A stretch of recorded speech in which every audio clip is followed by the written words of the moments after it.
جنوں کا کہتے ایک مزاج ہے جو ان سے ڈرتا ہے ان کو ڈراتے ہیں، جو نہیں ڈرتا ہے ان سے خود وہ بچتے ہیں بس۔ ہاں اللہ،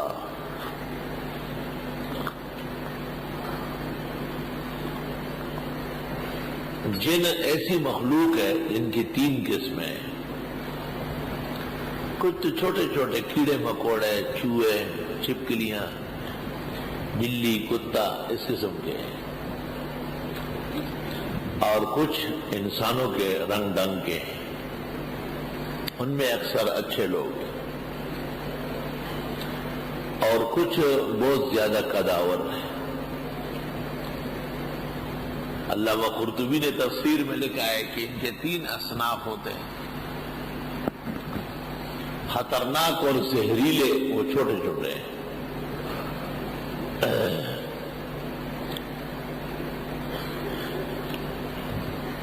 اللہ اکبر۔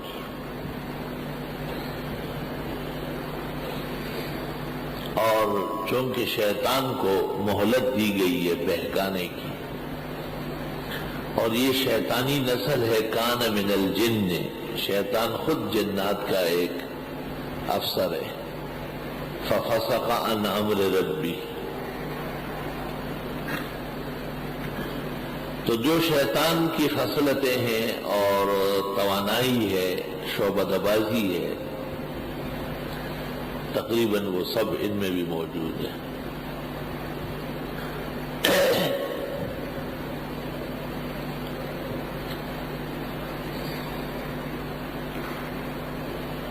بعض علاقے مستقل جنوں کے کنٹرول میں ہیں،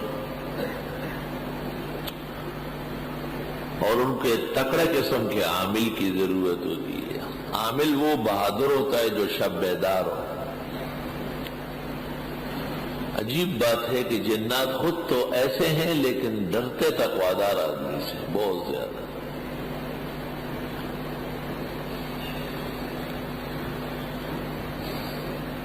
امام احمد ابن حنبل کے زمانے میں لکھا ہے حالات میں کہ بادشاہ کی شہزادی کو جن چڑھتے تھے، تو امام احمد وہاں سے کھلوا دیتا تھا کہ ان کو کہو کہ فوراً جائے، مجھے آنے نہ دے ورنہ اچھا نہیں ہوگا۔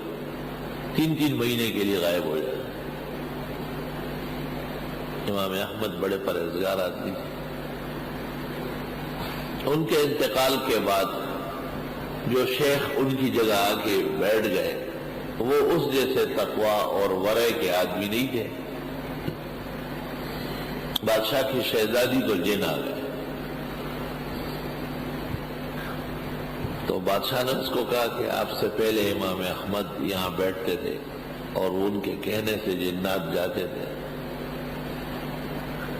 اس نے بھی کھلوایا، تو جنہوں نے پیغام بھیجا کہ وہ احمد کا جن کے حکم پر ہماری سلطنت ہلتی تھی، تم نے اگر آئندہ میں پیغام بھیجا تو ہم چھت کے نیچے الٹا لٹکا دیں گے تھے۔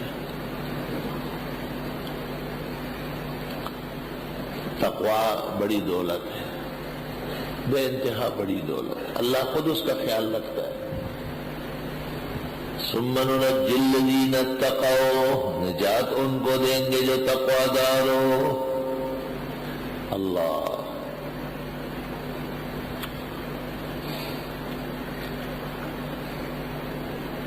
رسول اللہ صلی اللہ علیہ وسلم کے علم میں یہ بات آئی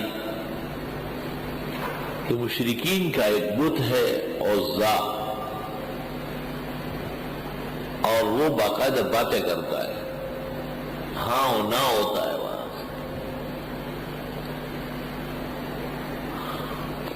حضرت صلی اللہ علیہ وسلم نے خالد بن ولید کو بلایا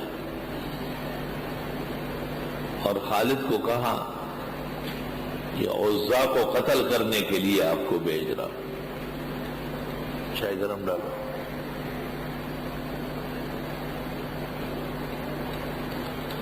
اب بھاگتے رہو۔ تو خالد نے کہا جو حکم ہوگا تعمیل کروں گا اس کی۔ ابن صائب نے تاریخ میں لکھا ہے، تاریخ الجن میں،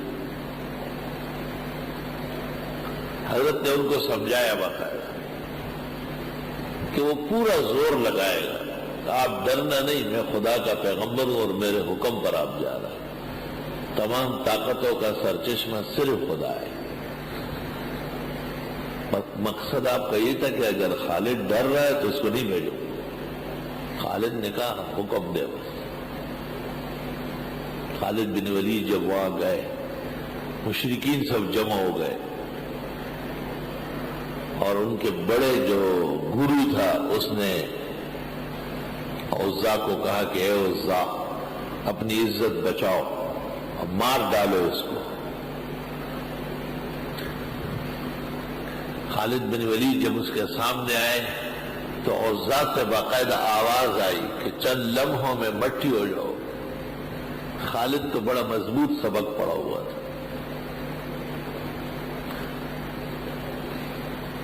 کہتے ایک شیرنی کی شکل میں ایک جانور وہاں سے نکل آیا، شیرنی کی شکل میں، اور بڑے بڑے بال تھے، اس کے دانت باہر نکلے ہوئے تھے، آنکھیں کھلی تھی۔ خالد بن ولید نے آنکھیں بند کر کے تلوار سے جو غرض لگا ہے اس پر، تو بس وہ بدبو پھیل گئی اور دھواں سا نکل گیا،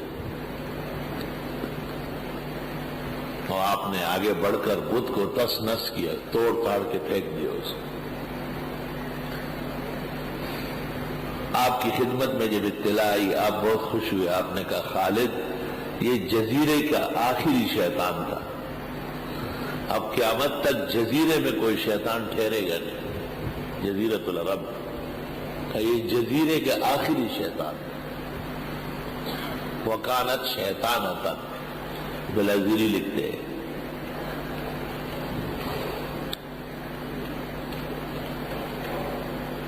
میں نے ایک دن خواب دیکھا، خواب میں مجھے جنات نظر آئے جو بجلی کے کھمبے ہیں اتنے بڑے بڑے، اور مجھے کہا آج ہم آپ کا علاج کرتے ہیں، آپ ہمارے خلاف لوگوں کو بہت گتیاں سکھاتے ہیں، اور ہم آپ کی آیت الکرسیوں سے نہیں ڈرتے۔ اس طرح باقاعدہ خواب۔ میں نے کہا ابھی ڈر جاؤ گے۔ میں نے علی الفور 3 مرتبہ آیت الکرسی پڑھی۔ میں نے خواب میں دیکھا جب تیسری مرتبہ میں نے پڑھی تو ان کے جسم میں زلزلہ آ گیا، گرنے لگے، تو میں نے 2 دفعہ اور پڑھی تو بس دھوئیں نکل گئے اور پانی گرنا شروع ہو گیا۔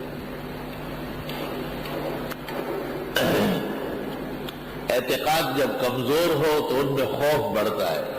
توحید کے سبق کا تقاضا یہ ہے کہ اللہ کے سوا اوروں سے نہ ڈرا جائے۔ نقصان بھی کبھی پہنچتا ہے، نقصان سے نہ ڈرے، ڈرے اللہ سے، اس کے اختیار میں ہے۔